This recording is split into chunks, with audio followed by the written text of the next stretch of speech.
Hey everybody, welcome to Focus Garage. We're back at it again for another episode of Driver Pass. And in this episode, we're going to be talking about a very well-known car, the Chevy Corvette. So, since we've got 7 generations to cover here, we're not going to do much of an intro because this car doesn't need much of an introduction. So we're going to go ahead and jump right into it. So let's get started with the first generation Corvette, the C1.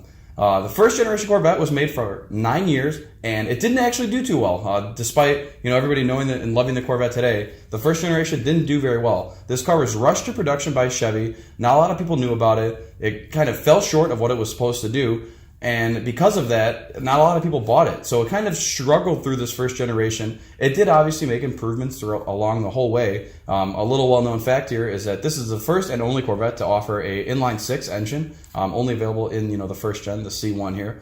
But it is one of those things that it almost didn't make it to a second generation because the first generation did so poorly. However, if you do have one of the early production first gens, they are worth big money. Yeah, they gain a lot of money. Let's talk about this second generation. This generation was kind of like iffy because engineers wanted to go with a mid-engine Corvette, and they had so much testing, and actually they had acclaimed models and they had like real models as well, and they were so close to making a mid-engine Corvette. However, they scratched that, and they just made a front engine rear. They continue exactly the C1.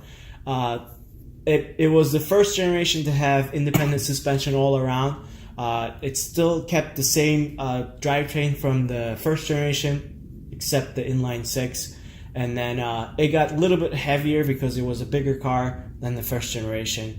And this was a really short time running car. And then the most valuable of this car is the first year where they had the split window. That's the most desirable and the most valuable car in this second generation Corvette.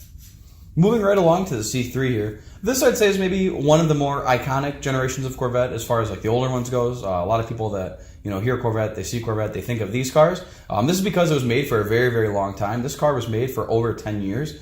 So it's seen many iterations there. And through that, Chevy kind of started to finally nail down the formula and what they were going for with this car. They wanted something that was more elite than something like a Camaro to compete with cars that, are outside of, kind of that fighting class there. So they kept adding more power through this car throughout the generations. This is kind of where you're going from not having an emissions crisis to having an emissions crisis. So near the end of the production of this car, there was a lot of that there. People were questioning, can this car survive another generation because of all the oil crisis and emissions crisis that they have going on. C3 though, very sharp design car, curvy lines, and a lot of people say it looks like a shark, kind of with that there. So this is a good generation of car, and it stayed around for a long time because it finally started to pick up that popularity. So GM stopped production for the Corvette for a year. We didn't have a Corvette for 1 year, but then they come out with this fourth generation Corvette, C4 Corvette. This was completely different than the old generation. This model makes what the new Corvette looks like. Actually, this is like the beginning of the new Corvette. So I had it kept the all independent suspension and all that stuff. And this was the first year the ZR1 nameplate came along. And it was the most powerful Corvette that you could buy, and all the good suspension and brake system in it. And then it was a really nice car. However, the first 2 years of production of this car was really, the engines were really slow. They were like underrated. They're not underrated. Underpowered. Yeah. So that's the one thing you want to look out for. You want to buy maybe the ZR1 model instead of the other generation. But this is what made new Corvettes. This is like the uniframe Corvette that you see now today.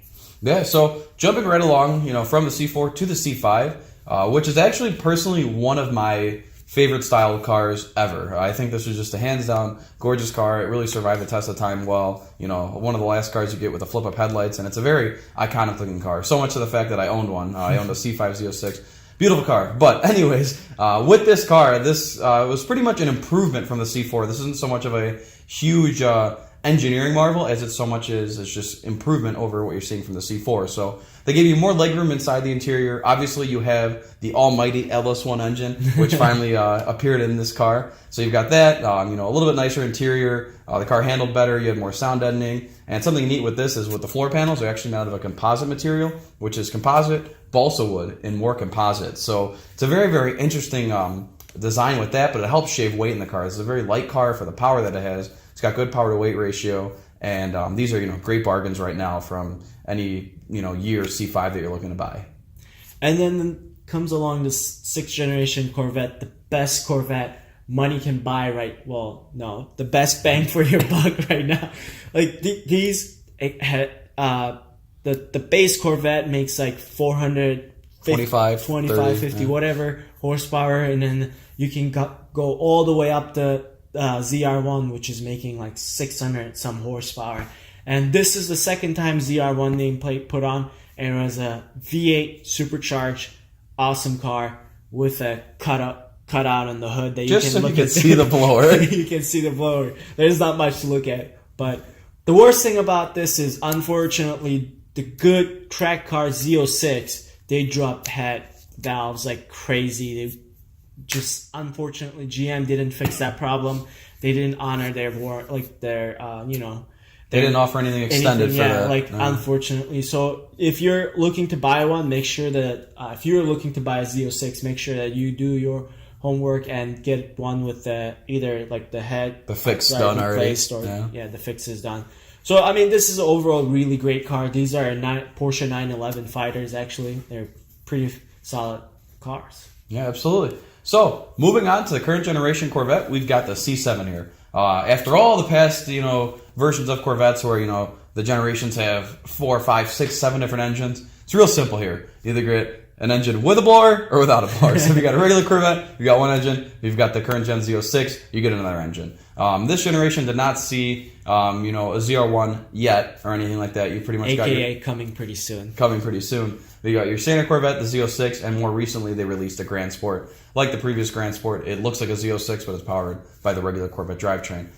Even more kind of I don't know, it's evolutionary, not really revolutionary. Yeah, so it's more of an evolution of the C6 as far as styling goes. It lost the circular taillights, which a lot of people lost their mind over. But I do think this is an absolutely stunning, strikingly looking car. It looks very exotic from far away. It almost looks like a Ferrari. Yeah. And it gets up close and you're like, those damn hillbillies in Bowling Green, Illinois. They're not Bowling Green, Illinois. Bowling Green, Kentucky tricked me again with this Ferrari lookalike.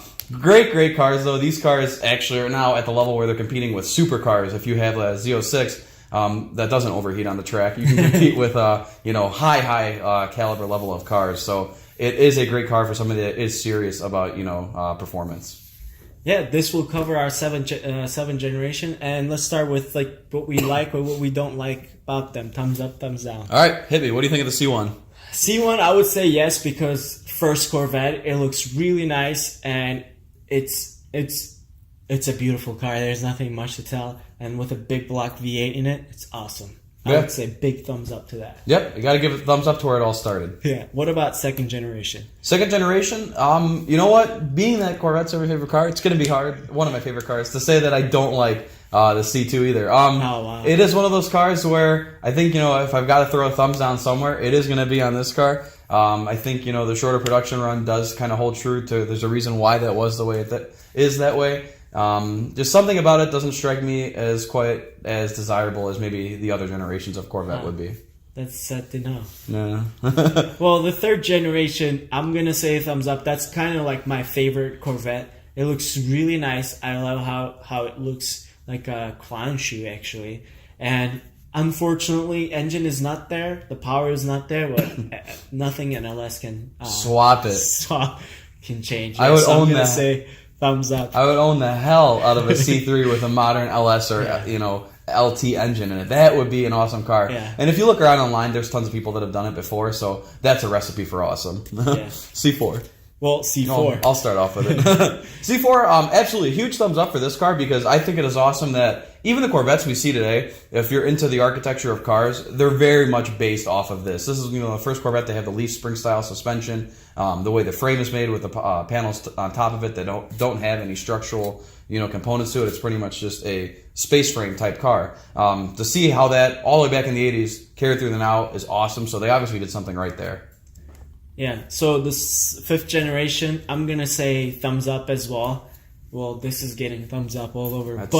It's a beautiful car. I mean, C5 is my least favorite looking car, to be honest. I don't really like the C5, the way it looks. I think it looks... But I'm still going to say thumbs up because of the drivetrain that it's in it. It's Murica. Like, the LS engine is just awesome. Put a blower on it, and you can own the world. That's where it started, right? C6. I find myself having these easy choices. This was another cars too, like where I just do a simple thumbs up. C6. How are you going to say no to a 7-liter LS7? Thumbs up. Yeah, and then unless you drop a valve, then thumbs down. But thumbs up. You're still saying thumbs up because that's where you start making power. Just start, building the engine. Yeah. Right? C7. I'm going to say thumbs up again. It's a really good looking car with the aerodynamics, the way it works, and then those ducts that goes between the rear back of the door and all the way to the back, and it's a beautiful car, and I would definitely own one if I had more money. But give me one in yellow with a 7-speed. Come on, Chevy, you listening? Yellow, I love yellow Corvettes, but yeah, I'm gonna say thumbs up on that. But this will kind of cover our Corvette craziness, and I know we all said thumbs up. The only thing that didn't get thumbs up was the 2nd generation. But if somebody wanted to give me one, thumbs up. I would take it. I wouldn't say no to that, yeah. But make sure to comment below. Tell us what you like. What generation Corvette you would like to drive one day, or are you driving right now? Do you own one? We don't know. You have suggestions for what else you'd like to see us cover in these videos? Like I said, this style, the driver pass videos, is very user generated. We love to do the research, find out a little bit of information about cars. See the different generations, see how things come to be. The way they are currently, and everything like that. Yeah, and I'm gonna go look at a Corvette tomorrow. So. Maybe we'll have one on the channel then. But yeah, that's gonna do it for this one. Kudos to all. We'll catch you in the next one.